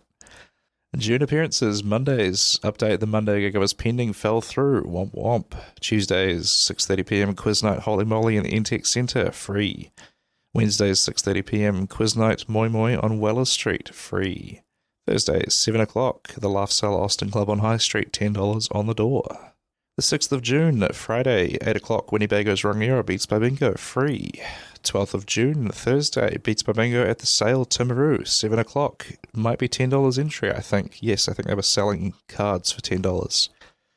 God, that was a long night. That was that was a mistake to drive there and back on the same night. I'm recording this for the future in case you can't tell. 27th of June, Friday, Friday Night Laughs, MC, 8 o'clock, Good Times Comedy Club, $10. Saturdays, 28th of June to the 12th of July, 3 Bears, 11 a.m. and 1 p.m. 2 shows a day at the Malthouse Theatre, $10 each. Saturdays, the 7th of June to the 26th. They were not to the 26th of July. Yeah Now Comedy, 6:30pm. Good Times Comedy Club, $10. Again, future Taylor kids say we only did about 4 of these. We ran out of comics real quick. Saturday, 14th of June, Big Laughs, 8 o'clock, Good Times Comedy Club, $30. And the 30th of June, 2025, which is a Monday, Good Advice, Bad Advice, 6:30pm, Good Times Comedy Club, free entry. That's it for another month. Thank you for reading. Welcome to the audio edition of the Taylor Ruddle newsletter number 7, July 2025. 3 Bears is underway, and we've announced a pile of new shows. Oh, and haven't we just? Another short newsletter for you Ruddle Maniacs. I swear I start these projects when my schedule is a bit lighter, and then like clockwork, suddenly I get really busy and find it hard to make time to do them. First world problems. Things are going well. The 3 Bears play is deep into rehearsals at the time of me writing this, and just about to have our opening night. It's selling out very quick, so if you haven't got your tickets by now, it might be too late. We have announced about 8 new and returning show types that'll be happening over the rest of the year. Keep reading to find out what they are. Here's a few free jokes. Did you know Matariki is a bank holiday? Had a great time, spent all day at the BNZ. Number 2, anybody got kids into Labubus? My niece asked for a blind box for Christmas this year and wasn't impressed when I handed her a set of elegant Venetian shades. An enemy of mine talked a load of shit about me in his autobiography. It says a lot more about him than it does about me, though. My dad used to tell me to keep on swinging. I thought he was teaching me to be persistent until he gave me the same advice on my wedding day. I thought my beauty therapist could help me when I was sick because his business card listed a service called Man Eye Cure. I tell you what, guys, that joke has never worked on stage, but that ain't going to stop me from telling it. 3 Bears. We started our run of the 3 Bears at the Canterbury Children's Theatre. It's a really fun wee show. Love to see you along for that. Great thing to bring your kids Great thing to bring your kids to during the school holidays. Get your tickets here, and I wouldn't wait around. They are selling quick. New Can-Do comedy shows. We just announced a whole pile of new and returning shows under Can-Do Comedy. Here's an overview of what and when they are. All shows are at Good Times Comedy Club, and you can check out our Facebook page to see all the events. July 21, Test Flight, a new material open mic with a few spanners thrown in the works to keep the comedians on their toes. Future Taylor here. We did that show, and it was alright. We didn't get any audience, but it was a fun little workshopy Monday. August the 8th, Talk Nerdy to Me, a nerdy comedy show where the comedians will be doing stuff that's a bit more niche. Comic books, tabletop gaming, sci-fi, fantasy, etc. We went ahead with that and got 3 punters. So, back to the drawing board with that one, I think. September 27, Crowdly Working, a crowd interaction show where the comedians are forbidden from asking bad questions, especially the big 3. What do you do? Where are you from? And are you two a couple? That one was due to happen about a week ago at the time of this recording, and it did not go ahead. We sold 1 ticket. I'm 0 for 3 so far for these fucking events. We are going to relaunch it. I think we just fucked up in the naming. We're going to change the name and the branding, but I think the show will go ahead. October 17th, This One Time, a storytelling show a bit like Would I Lie to You, where the comedians try to pass off stories submitted by the audience as if it actually happened to them. That one is in a couple of weeks, and knock on wood, that it is the first one that we actually sell some decent tickets to. October 24th, 10th of Red Death Comedy Cross Hot Sauce inspired by Hot Ones. This one's pending depending on getting a hot sauce to sponsor us. Oh, Future Taylor can update you on this one. Yes, Spicy Boys have jumped in to sponsor us, and it is going to be going ahead in about 3 weeks at the time of this recording. So if you're listening to it now, then go and book a ticket. It should be a hell of a show. November 14th, Sock of the Pops. This one is truly insane. Me and another comedian are going to spend an hour analysing the socks of the members of the audience, giving out awards based on said socks, and making bold, baseless claims about the personality of the person based on the socks. That one has not happened yet, but it's going to be it's going to be something. December 20, Naughty But Nice. The comedians will perform 4 minutes of squeaky clean material before transitioning to complete filth and debauchery at the 4-minute mark. Looking forward to that one. July appearances every Tuesday, 6:30pm quiz night Holy Moly in the NTX Centre, free. Every Wednesday, 6:30pm quiz night Moi Moi on Weller Street, free. Every Thursday, 7 o'clock, the Laugh Cellar Austin Club on High Street, $10 on the door. 4th of July, Friday, 8 o'clock, Winniebago's Rangiora Beats by Bingo, free. 6th of July, Sunday, 4 o'clock, Renegade Brewing Co. Lazy Hazy Sunday Trivia, free.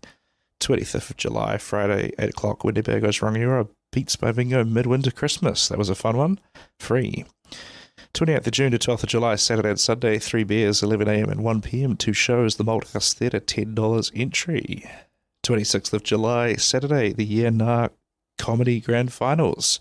Good Times Comedy Club, $10, and then also at 8 o'clock, Beats by Bingo at Renegade Brewing Co., free. And then the 28th of July on Monday, Good Advice, Bad Advice, 6:30pm, Good Times Comedy Club, free entry for that. That is it for another month. Thank you for reading, or listening in this case. Welcome along to the audio edition of the Taylor Ruddle Newsletter number 8, August 2025. How did my run as Papa Bear go? What was it like being in a children's play? Read on to find out. I survived the 3-weekend 12-show run of 3 beers with the Canterbury Children's Theatre. There's a whole bunch of photos from the production. So what was the experience like being in a children's play? It was a lot of work, but boy oh boy, it was a lot of fun. Coming in from the world of stand-up, and especially self-producing so many shows as I do, it was a refreshing change to have an entire crew taking care of things such as costumes, makeup, set, lighting, music, even front of house. It was an absolute dream to have my only responsibilities on the show day be turn up on time, perform the show, do the meet and greet afterwards. Actually, while I'm at it, here's what my schedule looked like every Saturday and Sunday for the school holidays. 8:30am, wake up, brackets, 2.5 hours earlier than you would normally on a Saturday. 8:45am, shower, have porridge. Genuinely, I was eating it for breakfast.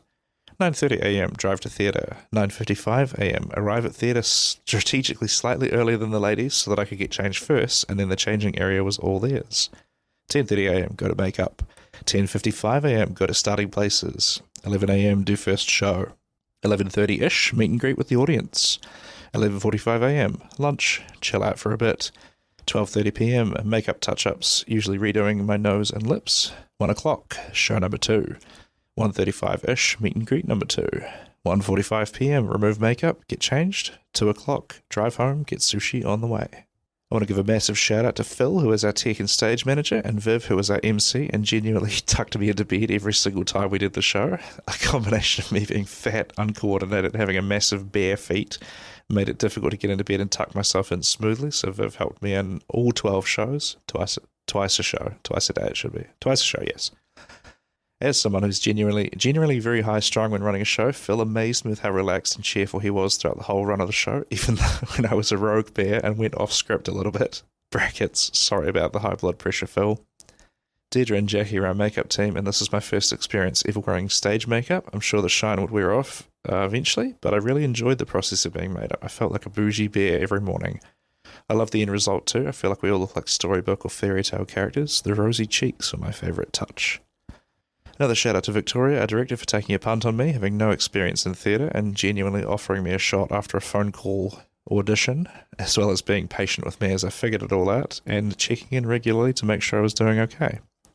Final shout out to all the other actors who are all incredible. Ayla, who played Baby Bear, is a wonderkin, still in high school and so talented already. The biggest laugh for me in the show is when she scolds Goldilocks for not eating her raisins and force feeds them to her.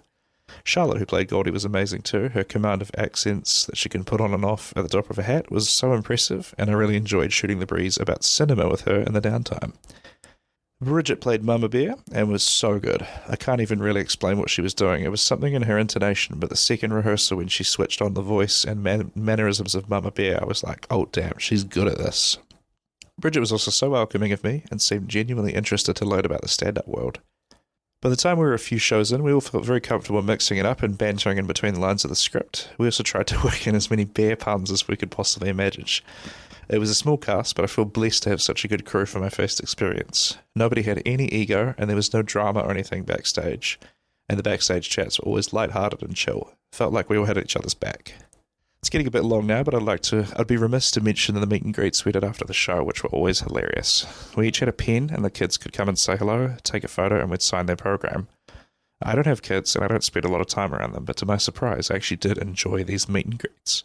For some reason, every time we had one of them, there'd be a few kids scrutinizing whether or not I was actually a bear. It was hilarious, and it only ever happened to me. They'd stare at me like, and then there's a squinting emoji, for a minute, and then go, "Are you human?" And they'd be pointing out things like, "Why don't you have claws? Why do you have 4 ears?" And I swear one kid even said, "Then how come you're not brown?" Which had me rolling. They also tried without much luck to pull off my big bare feet. It was also very cute to see their minds turning over trying to discern whether or not I was actually human, and honestly kids, I've been asking myself the same damn question for 32 years. All in all, it was an experience I'm glad I said yes to. I can't say for sure whether I'll do another one. It was a really grueling schedule to be performing 4 or 5 nights a week, doing quiz, bingo, comedy, podcasting, etc., and then have 8 more shows to do over the weekend with no rest days. I was so run down at times during production. In fact, I even by chance ran into Dan Bain as I was leaving on the last day, and he basically said when he signs on to do a production, he stops doing stand-up for the run of for the very same reason. So perhaps if I'm ever in a financial situation where I can afford to take a couple of months off of gigging, you will see Big Queasy hit the stage again. Never say never. And there's a lovely photo of all our crew. Free jokes. I've been writing one-liners at an absolute breakneck pace ever since another local battler, Grant Catamol, got into writing them too. Our daily messaging basically consists of constantly sending each other one-liners, and it's crazy how many of these have made it into my act. It's great to have another gag merchant in the local scene. I feel like I finally have a rival, and it's been great for my development as a joke writer. Number 1, I think my postman's got a crush on me. He left a card saying, "I missed you." Number 2, I'm buying... this one fucking sucks. I'm buying a pirate ship on an installment plan. I'm currently paying off the back via Afterpay. Because the aft is the back of the ship. My dog has separation anxiety. He goes berserk, tearing the furniture up whenever I take apart my Lego. I live with a couple who are currently not speaking to each other. Well, they're using me to speak to each other, and you know what? I actually quite like being the centre of attention. I ran in this year's local body elections and was voted most unappealing shoulders. There's a photo of Goku and Vegeta squaring off with the caption, "Me and Grant sending each other one-liners 24/7. Ruddle me this on hiatus. I'm putting the podcast on ice for a bit due to a combination of burnout and feeling like I don't have anything meaningful to say at the moment. It'll stay live, so you'll always be able to listen to the back catalogue on podcatchers or by visiting ruddlemethis.com, but for the time being, there won't be any scheduled Monday releases. As a swan song, I managed to get a massive guest in Jeremy Redmore. NZ millennials might recognise him as the former lead singer of Midnight Youth, who were a big band during my high school years. Jeremy's an absolute gentleman and a scholar who gave up a good couple of hours of his time to chat to an absolute battler like me, and I'm so grateful for the opportunity. Listen here. Trading cards. I've rejigged the format of the trading cards a bit. Going forward, they'll be grouped by 5, and each 5 will have a loose theme. The ones that are shown below, based on the first 10 years of my career, roughly one every 2 years, and all based on a real outfit I wore on stage. There will naturally be one released based off my costume from the play. And then there's a photo of all of my trading cards and the costumes that I have a photo of me wearing. August appearances every Tuesday, 6:30pm, quiz night, Holy Moly at the EdTech Centre, free entry. Every Wednesday, 6:30pm, quiz night, Moi Moi on Wells Street, free. Every Thursday, 7 o'clock, the Laugh Cellar, Austin Club on High Street, $10 on the door. 3rd of August, Sunday, 4 o'clock, Renegade Brewing Co. Lazy Hazy Sunday Trivia, free.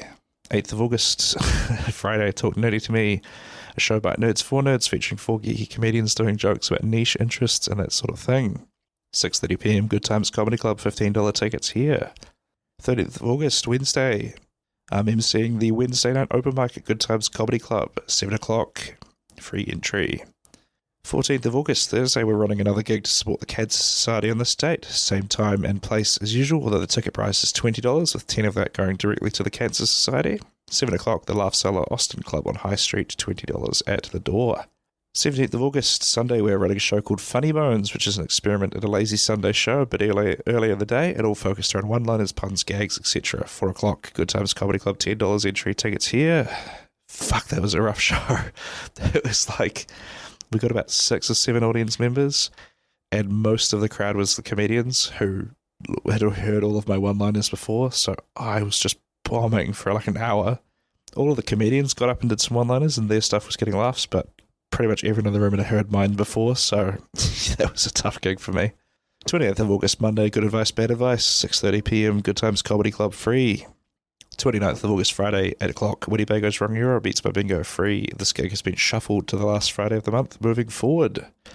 That's it for another month. Thanks for reading, or in this case, listening along.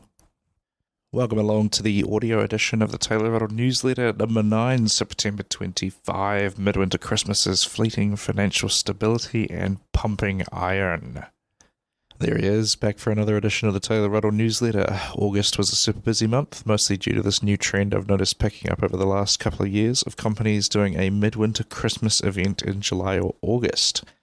It's been great for me, as I've picked up a lot of corporate work because of it, mostly Beats by Bingo, but a handful of quizzes here and there too. My goal for 2026 is to get some more corporate stand-up work, so if you work for a small company who might be interested in having a comedy show for a midwinter event, holler at me. I've been seriously lacking in the posting online department for the past couple of months, especially with the podcast taking a break, but I've also given myself permission to ease up on the hustle, as it's the first time since going full-time as an entertainer that I haven't been thinking about money at all, which has been a nice change of pace. Last week was my last big corporate for the midwinter period, so I should be able to get back into the swing of creating content again. Free jokes. Did you know you have to pay to use the toilets abroad in Germany? Apparently $2. Fuck that. €2 is the going rate. My friend took me to a cool Melbourne-style tap room. He loved it, but I'm more of a bachata man. Number 3, I offered to teach my brother's infant how to surf. Brother was keen, but we couldn't get the baby on board. Number 4, I don't think I'll ever be able to afford a house. I'm currently saving for a down payment, but I just don't think I can catch any more baby ducks. Was out for lunch with a friend and her newborn, and at one point she got up and said she's got to go change her baby. But then she just came back with the same baby. No idea what that's all about. Then we have a poll. What's your favourite thing about this newsletter? Seeing what gigs are coming up, life updates, free jokes, or nothing in particular. Pumping iron. My flatmate's father dropped us off a Bowflex exercise machine a couple of months ago. I had a bit of a play with it and found that I really enjoy using it. I can hit pretty much all the lifts I need to, and it takes up so little space in the garage. I remember seeing commercials for them all the time as a kid and assumed they were kind of bullshit, but I've been pleasantly surprised by how good it is. I've always struggled with motivation and going to the gym, and thought I didn't enjoy lifting weights. As it turns out, I quite like the weights part, it's just all the other faff of going to the gym that I don't enjoy. Another thing I should have been doing is keeping a journal to track what I lift on each body part instead of just assuming I'll remember. Spoiler, I never did. And just winging it. I've been keeping a spreadsheet of my lifts, and it's been satisfying to see the progress. I started out curling a couple of 7.5 kilogram dumbbells, and almost a month later I've worked my way up to 50 pounds on the Bowflex, which is around 22 kilograms. That's an increase of 355% according to my calculations. How good? I started doing shoulder lateral raise at 3 pounds, literally never trained them before, and I'm currently doing 20 pounds, which is a 567% increase. Mad. I've typically been pretty sedentary with working office jobs and generally just being lazy, but I've made an effort to go outside for a walk as many days as I can. The rule I have with myself is I must go out and just walk for 5 minutes, and if that's it for the day, then I can head back inside. But every time what has happened is I've kept going for another 20 to 30 minutes. It's a good system that seems to work for me. My average daily step count has been gradually going up this year. I'll try to post it in these newsletters so we can see how I'm doing at the end of each month. At the time of this posting, I was doing 2,443 steps a day on average. September appearances every Tuesday, quiz night, 6:30pm, Holy Moly in the EdX Centre, free entry every Wednesday, quiz night, 6:30pm, Moi Moi on Wells Street, free entry every Thursday, The Laugh Cellar, 7 o'clock, Austin Club on High Street, $10 on the door. The 5th of September, Friday, After Hours Comedy, 10 o'clock, Good Times Comedy Club, tickets TBD, most likely $10. I think they ended up being $10. 7th of September, Sunday, Lazy Hazy Sunday Trivia at Renegade Brewing Co. 4 o'clock, free. 13th of September, Saturday, Beats by Bingo at 7 o'clock, Renegade Brewing Co. also free. 26th of September, Friday, Beats by Bingo at 8 o'clock at Winniebago's Rangiora, also free. 27th of September, Saturday, Crowdly Working, 10:30pm, Good Times Comedy Club, $10 entry. It's a crowd interaction show. All the dumb questions like where are you from, what do you do, and are you two a couple are forbidden. And the comics will be bringing the thunder with some great questions. Spoiler, they did not, as no one bought tickets. 28th of September, Sunday, Disney Quiz, 2 o'clock, Moi Moi on Wells Street, $90 for a team of 6, works out to be $15 per person. This will fill up, so don't delay, book in here. It was a good quiz, a lot of fun, always enjoy the Disney Quiz. 29th of September, Good Advice, Bad Advice, 6:30pm, Good Times Comedy Club, free entry. And 4th of October, Saturday, Comedy All Sorts, 7 o'clock at the Regent Theatre, Greymouth, $20 entry. Myself, Gerard Doherty, Tim Kelly and Steve King are hopping over to the West Coast for a comedy show. It'll be my debut on that side of the country, so if you know someone there, send them our way. And I think I've been recording these in a batch, the audio versions, and that is the first one in the future. So as of the time of this recording, I actually do not know how that one is going to go. That's it for another month. Thanks for reading. Welcome to the audio edition of the Taylor Ruddle newsletter number 10, October 2025. I opened for Auntie Donna. What was that like? Lovely photo of me playing the Christchurch Town Hall, the James Hay Theatre. Still so surreal to see me up on that stage. Short answer to that question, fucking incredible. Long answer, it was fucking incredible experience that still doesn't fully seem real. I mentioned on Instagram, but even though I started stand-up nearly 11 years ago, it still only feels like yesterday that we used to get up at CC Cafe in Fukuoka and tell jokes to like 15 people. Hell, literally the week before this set, I was performing to about 6 people. I was on first name terms with most of them.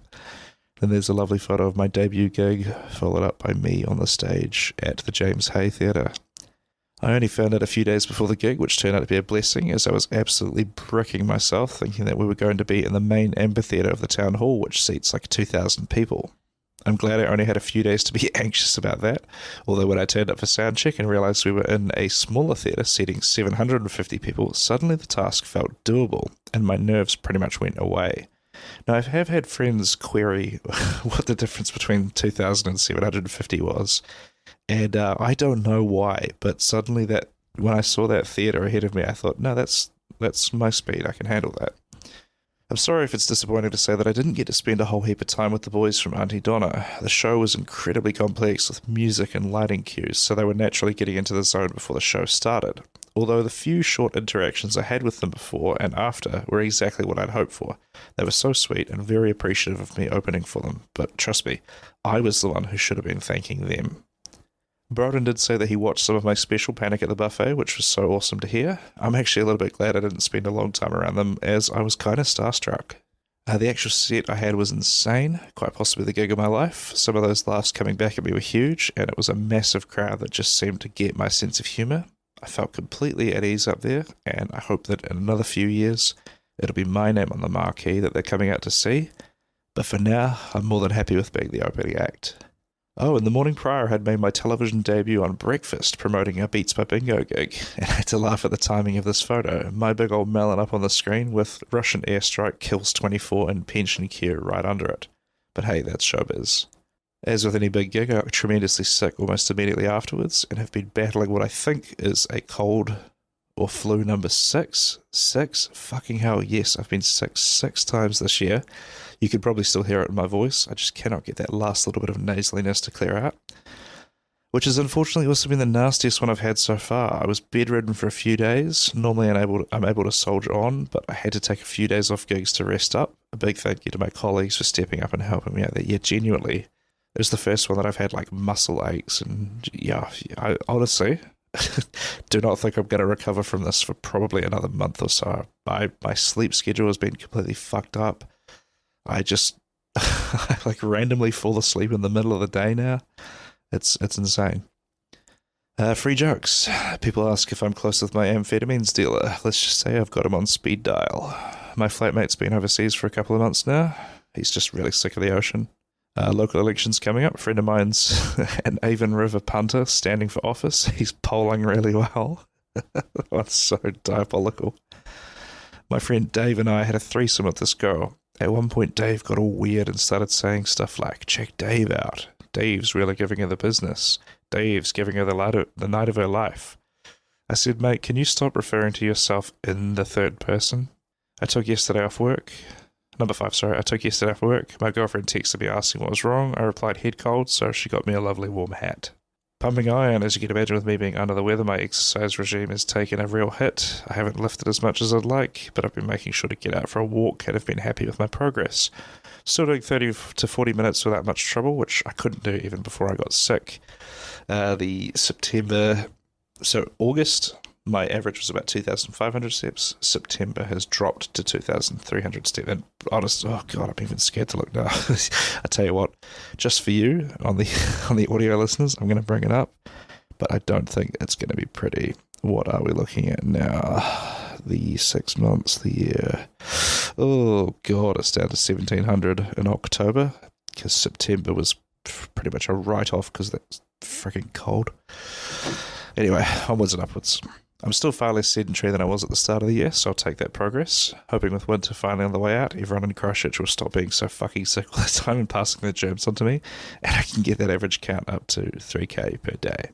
October appearances. Every Tuesday, Too Fast, Too Funny comedy show. 7 o'clock, Good Times Comedy Club, $10 entry. This one is a new one we came up in the wake of my Tuesday quiz at Holy Moly getting cancelled, which was a big shame. I had to be honest, I was expecting that email for about a year before it came. It was inevitable. We just were not building, the numbers weren't building enough for them to be worth their time to run it. Not all of that was my fault. Because of due to the size of the Holy Moly organization, I just could not get anybody on the phone or email like social media that could help me share it around, help promote it. So I was kind of stuck on my own there, but they were lovely to work with, and I would happily work with them again if the right project came up. So in the meantime, well, it says in this newsletter, I'm still looking to find a new Tuesday quiz, but in the meantime, we're running a comedy night, 7 o'clock with a different theme each time. It's actually kind of looking like it might be my new permanent Tuesday thing. The show has been getting good numbers, and I'm earning a bit of money from it, so might not need a new Tuesday quiz, so watch the space. Every Wednesday, quiz night, 6:30pm, Moi Moi on Wells Street. That is going as strong as ever. Still happy about that. Every Thursday, the Laugh Cellar Austin Club on High Street, $10 on the door. 29th of September, Good Advice, Bad Advice, 6:30pm, Good Times Comedy Club, free entry. 4th of October, Comedy All-Stars, 7 o'clock, the Regent Theatre, Greymouth. Myself, Gerard Doherty, and Tim Kelly, and Steve King are hopping over to the West Coast for a comedy show. It'll be my debut on that side of the country, so if you know somebody there, send them our way. Tickets from this link. 5th of October, Sunday, Lazy Hazy Sunday Trivia, 4 o'clock, Renegade Brewing Co. free. This one's been fully booking out, so I'd recommend booking in by DMing Renegade on Instagram. It's also looking like we are going to be taking that one up to twice a month, so yay. 12th of October, Sunday, Opinionation at Moi Moi on Weller Street, 4 o'clock. A new concept from G Quiz. It's essentially Family Feud meets quiz with prizes up for grabs, and it's less about knowing the correct answer and more about knowing the most popular answer. This one will be a trial run, and if there's demand, it'll become monthly. 17th of October, Friday this one time, 8 o'clock, Good Times Comedy Club, $10. Tickets here. An improvised storytelling show where the performers remix and perform stories sourced from the audience members, and you have to guess whether it was genuinely their story or not. 18th of October, Saturday, Beats by Bingo at Renegade Brewing Co. 7 o'clock start now. Free entry. 24th of October, Red Death Comedies, presented by Spicy Boys. 8 o'clock, Good Times Comedy Club, $15. Tickets here. Comedy meets hot sauce as a handful of comedians battle their way through 3 levels of diabolical spice. I will be emceeing this one, but I will also be partaking in the hot sauces. I'm really excited about this one.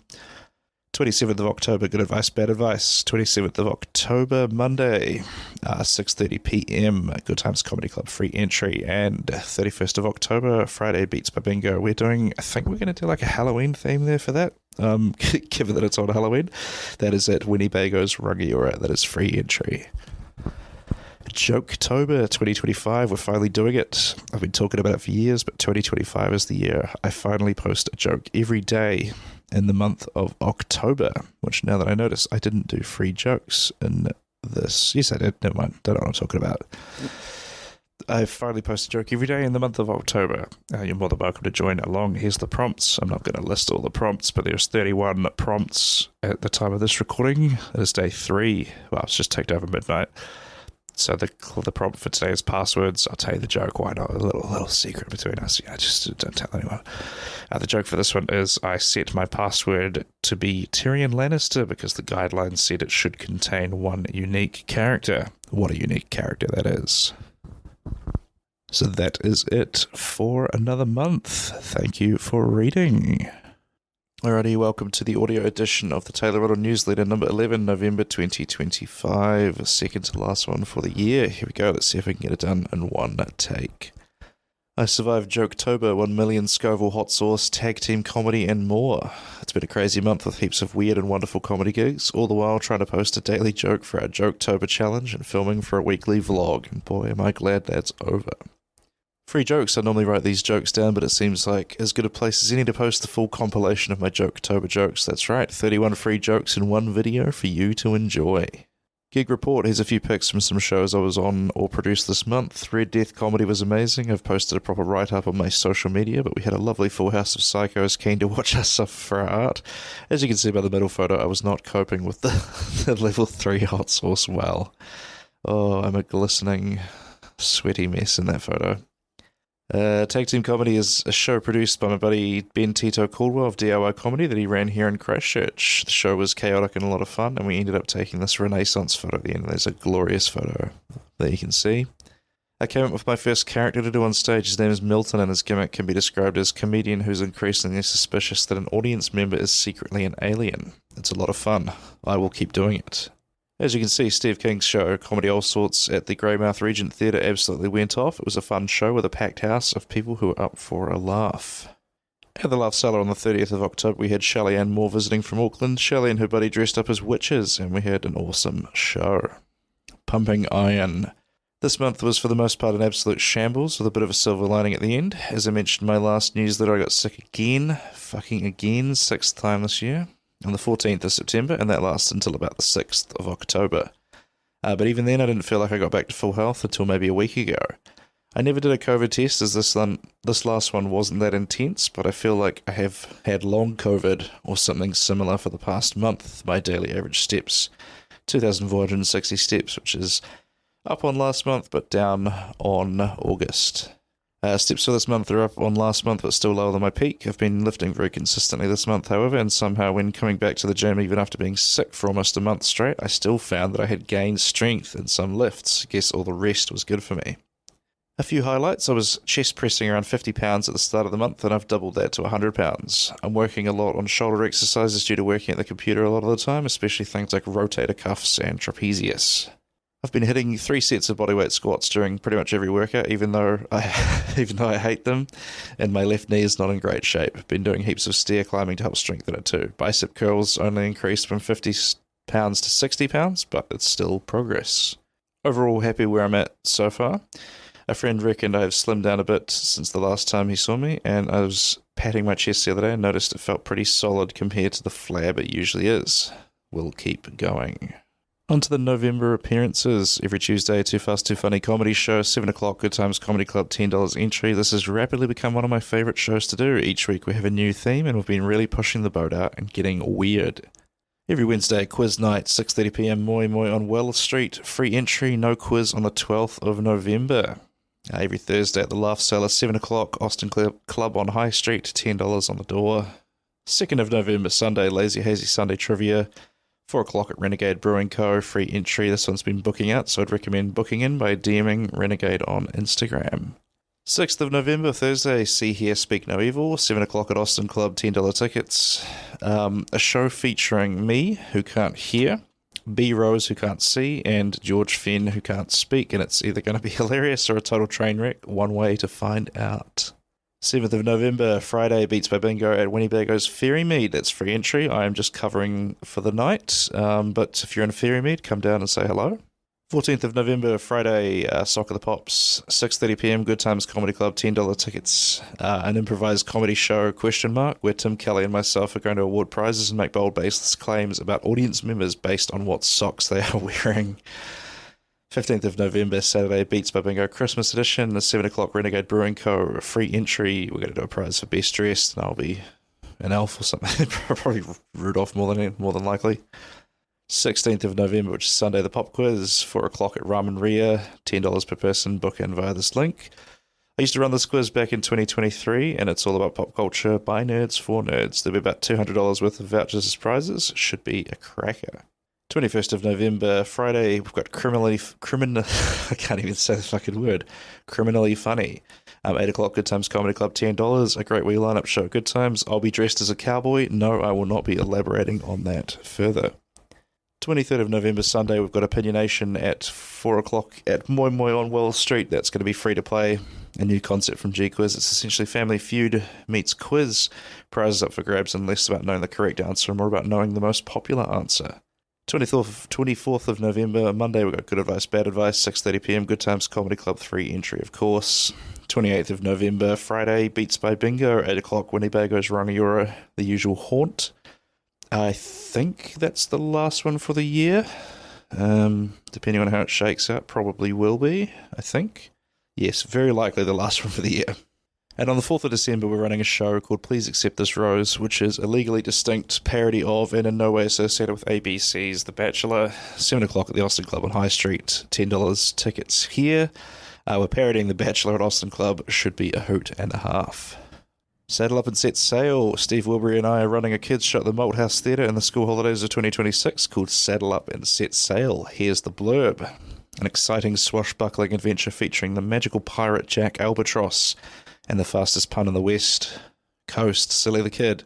Our two heroes clash as both are searching for the same treasure, but over the course of the show learn to appreciate each other's skills and learn about the value of teamwork and friendship. The show contains amazing magic, terrible jokes, line dancing, shoe-based combat, and heaps of interaction with the kids. It's going to be a great time, and we reckon it'll tire your kids out good and proper, so if you're looking for a reprieve in the school holidays, this could be the move. It's on the 22nd, 23rd, and 24th of January 2026 at 1 o'clock at the Malthouse Theatre, as I said before. Ticket link there, and they're booking out fast. We are probably about a quarter sold at the time of this, so I would not delay on that. That's it for another month. Thanks for reading. You can also follow me on YouTube, Instagram, Facebook, or TikTok if you'd like to see what I'm up to in real time. Thanks for listening to the audio edition. Haven't done one of these in real time in a while. We'll catch you next month for the final one. Righty, welcome to the Taylor Ruddle newsletter, issue 12, December 2025. The pop quiz strength gains 3 wise monkeys, and it's the last one for the year. Damn, where has this year gone? It feels like it went by in the blink of an eye, and I was only just starting on issue 1 of the newsletter in January. I'll be honest, this is likely going to be the last one on a monthly schedule for a while. It's been fun to do, but there just doesn't seem to be that much interest in reading it from people, so I'll focus my energy on videos, skits, and the other stuff people enjoy that I make. Free jokes. I called tech support the other day and said, "Something's wrong with my computer." The woman replied, "Sorry, sir, we are currently experiencing higher than usual call volume." I whispered back, "Sorry, is this better?" She said yes. Texting a girl on Hinge, she told me she's a back-end developer. I said, "Me too, I've been squatting real heavy lately." I've got one of those pedantic friends who goes, "You know you don't have to say ATM machine, right? The second machine is redundant." I was like, "Fine, have it your way. I'm going to ask one more time then. Do you want to go on the ass-to-mouth machine or not?" He said yes. Gig report. Ran a show called See, Hear, Speak No Evil at the Austin Club, which was a sold-out smash hit. The show's format is pretty simple. One performer can't see, one can't hear, and one can't speak. I have since renamed it 3 Wise Monkeys, and we will definitely see this brought back in 2026. I ran my first edition of the pop quiz since 2023 when I first went full-time as an entertainer at Ramen Ria this month, and it was also a smash hit. We were even victims of our own success a bit and perhaps oversold the room. This one will hopefully be returning on the 18th of January in 2026. Keep an eye on my socials to see the announcement. There's a few photos of the quiz there. I did a handful of other shows this month, as well as spent 2 days shooting a documentary that's due to drop in about a month or so, but I didn't take many pictures. Too busy living in the moment, as they say. Pumping iron. I think since I got sick in September that I'm almost back to full health lately. For the last 2 months, I felt particularly lethargic to the point that I was falling asleep in the middle of the day if I got too comfortable on the sofa, which is something that has genuinely never happened in my life. My brain's always too wired to sleep during the day. It could also just be that I'm getting older too. So my steps for the month, a daily average 2,631, which is like slightly higher than my peak in August. Steps for the month are originally only marginally higher than my peak in August, but progress is still progress. I've been incorporating stair climbs into my workouts rather than straight walking, as I find it gets the heart going more. Even though I'm not walking as far, my heart rate is higher than if I was just walking around for 40 minutes. Then there's a photo of my spreadsheet. Some of the lifts. Particular highlights this month. Cable twist is up from £60 to £100, an increase of 66.67%. Cable Romanian deadlifts up from 80 to 120, an increase of 50%. And the rest is all sort of 40-ish% or lower.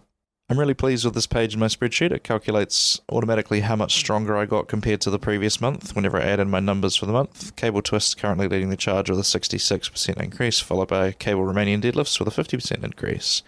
Those have recently become one of my favourite lifts to do. I'm also pleased to say that my clicky shoulders have gotten a lot better, which I credit to doing dead hangs as well as a lot of rotator cuff exercises. December appearances, Tuesdays 2nd and 16th of December, 7 o'clock at Tim's Comedy Club, $10 entry, just 2 of these left for the year. That is Too Fast, Too Funny. I love the show, and to borrow a quote from Grant Cattermole, it's like a supercharged open mic night. I've gotten so many new bits from this show. Every Wednesday, quiz night at Mui Mui, 6:30pm on Wells Street, free entry. Last one for the year is on the 17th of December. Every Thursday, the Laugh Cellar, 7 o'clock, Austin Club on High Street, $10 on the door. Last of the year is the 18th of December. 7th of December, which at the time of this recording has happened. 4 o'clock, Renegade Brewing Co. It's the Lazy Hazy Sunday Trivia. Definitely recommend booking this for advance via DMing Renegade on Instagram. This will be our last for the year, and it's Christmas themed. It was a lot of fun.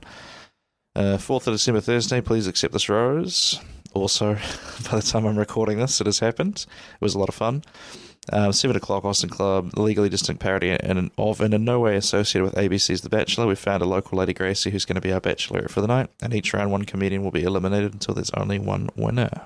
14th of December, Opinionation, that's coming up this weekend. 4 o'clock, Moi Moi on Wells Street, free entry, a new concept from G-Quiz. It's essentially Family Feud meets a quiz, prizes up for grabs, and it's less about knowing the correct answer and more about knowing the most popular answer. 20th of December, Saturday, Naughty But Nice, 6:30pm, Good Times Comedy Club, $10 tickets. Comedy's nice until it's not. Comics will perform for 3 minutes squeaky clean and then unleash 3 minutes of pure filth. We'll also be taking confessions from the audience and collectively decide whether these confessions are naughty or nice. Naughty But Nice will actually be my last gig for the year. After that, most of our regular shows and quizzes will spin back up the week of January 5th with Too Fast, Too Funny, Moi Moi, Quiz and Laugh Seller leading the way. Saddle Up and Set Sail. Steve Wilbury and I, who I actually am going to be visiting in about an hour at the time of this recording. We're running a kids show at the Malthouse Theatre in the school holidays of 2026 called Saddle Up and Set Sail. Here is the blurb. An exciting swashbuckling adventure featuring the magical pirate Jack Albatross and the fastest pun on the West Coast, Silly the Kid. Our two heroes clash as both are searching for the same treasure, but over the course of the show learn to appreciate each other's skills and about the value of teamwork and friendship. The show contains amazing magic, terrible jokes, line dancing, shoe-based combat, and heaps of TikTok in the background. I was trying to do that silently. This recording has gone completely off the rails, which is great because I don't know if anybody listens to these audio only ones, but if you do, let me know in the comments. Where the fuck did I get up to? Line dancing, shoe-based combat, and heaps of interaction with the kids. It's going to be a great time, and we reckon it'll tire your kids out good and proper. So if you're looking for a reprieve in the school holidays, this could be the move. It's on the 22nd, 23rd, and 24th of January at 2026 at 1 o'clock. Then there's a ticketing link. That's it for another month. Thanks for reading. Have a Merry Christmas. And that is going to be it. That is the last monthly newsletter I'm going to create for a little while, I think. They've been fun to do, but, I'll post this and maybe 80 people will read it versus putting anything on TikTok and potentially getting like 5,000 people to see it. So, yeah, I don't know. I don't think the project is considered a failure. I think I will keep doing these. I just don't want to lock myself into the monthly schedule because some of these months I got there and I was like, what the fuck am I going to write about now? So, yeah. If you're listening to this, you're probably also listening to the podcast episode, which is all of them stitched together. So, yeah, thank you for listening. Have a lovely Christmas and keep an eye on the social media for what's coming next.